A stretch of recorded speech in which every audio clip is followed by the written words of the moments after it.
মধ্যপ্রাচ্যের আকাশে ভাসছে অদৃশ্য বারুদের গন্ধ। এক পাশে বুক চিতিয়ে দাঁড়িয়ে তেহরান, অন্য পাশে শক্তির প্রদর্শনীতে ব্যস্ত ওয়াশিংটন। হুঁশিয়ারি এসেছে সরাসরি, যে কোনো সময় আঘাত হানতে পারে আমেরিকা। সরাসরি ঘাঁটিতে নয়, শত্রুর চোখেই আঘাত হানার ছক কষছে খামেনির যোদ্ধারা। লক্ষ্য মার্কিন রাডার, ক্ষেপণাস্ত্র প্রতিরক্ষা বলয়ের হৃৎপিণ্ড। যুদ্ধ শুরু হলে প্রথম আঘাতটা কোথায় পড়বে, আকাশে নাকি প্রযুক্তির অদৃশ্য স্নায়ুকেন্দ্রে? উত্তেজনা বাড়ছে প্রতিদিন, আর বিশ্ব তাকিয়ে আছে কোন ভুল হিসাব ডেকে আনবে বড় সংঘাত। খরচ বাঁচে 65% পর্যন্ত। ওয়ালটন বিএলডিসি ফ্যান ছড়ায় স্বস্তির সবুজ হাওয়া। যে কোনো পরিস্থিতি সামাল দিতে বেশ হিসেবি পথে হাঁটছে ইরান। পরিকল্পনা এঁটেছে শত্রুর চোখে আঘাত হানার, যাতে পূর্ণ শক্তি নিয়ে আক্রমণের আগেই দুর্বল হয়ে পড়ে দৃশ্যমান শক্তির দেশখ্যাত আমেরিকা। সামরিক বিশ্লেষকদের মতে, যুদ্ধ শুরু হলে খামেনির সেনারা প্রথমেই আঘাত হানবে মার্কিন রাডারগুলোতে।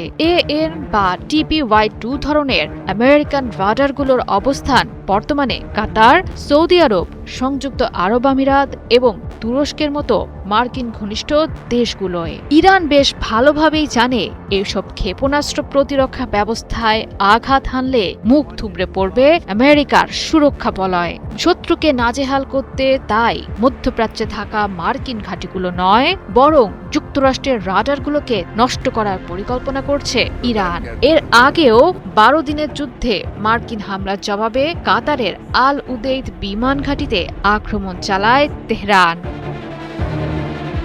ইরান মনে করে উচ্চ রেজলিউশনের এক্স ব্যান্ড রাডারগুলো অকার্যকর করা গেলে উপসাগরীয় অঞ্চলে মার্কিন সামরিক বাহিনী তাদের আঞ্চলিক মিত্র ও গুরুত্বপূর্ণ অবকাঠামো রক্ষায় ব্যবহৃত স্তরভিত্তিক ক্ষেপণাস্ত্র প্রতিরক্ষা কাঠামো অনেকটাই ভেঙে পড়বে। কেননা মার্কিন ব্যালিস্টিক মিসাইলের গুরুত্বপূর্ণ অংশ AN বা TPY-2 রাডারগুলো শুধু নজরদারির কাজেই নয়, বরং থার্ড ও প্যাট্রিয়ট প্রতিরক্ষা ব্যবস্থারও মূল সেন্সর হিসেবে কাজ করে। ফরওয়ার্ড বেস মোডে 3000 কিলোমিটারের বেশি দূরত্ব থেকেও এটি ক্ষেপণাস্ত্র শনাক্ত করতে সক্ষম বিধায় সহজেই শত্রুপক্ষের আক্রমণ রুখে দেয়া যায়। এর AESA প্রযুক্তি আসল ওয়ারহেড ও নকল আক্রমণ আলাদা করতে পারে এবং জটিল পরিস্থিতিতেও অগ্রাধিকার দিতে পারে বিপজ্জনক লক্ষ্যকে। তাই ব্যয়বহুল এই রাডার ছাড়া কার্যত অচল হয়ে পড়বে আমেরিকার প্রতিরক্ষা ব্যবস্থা।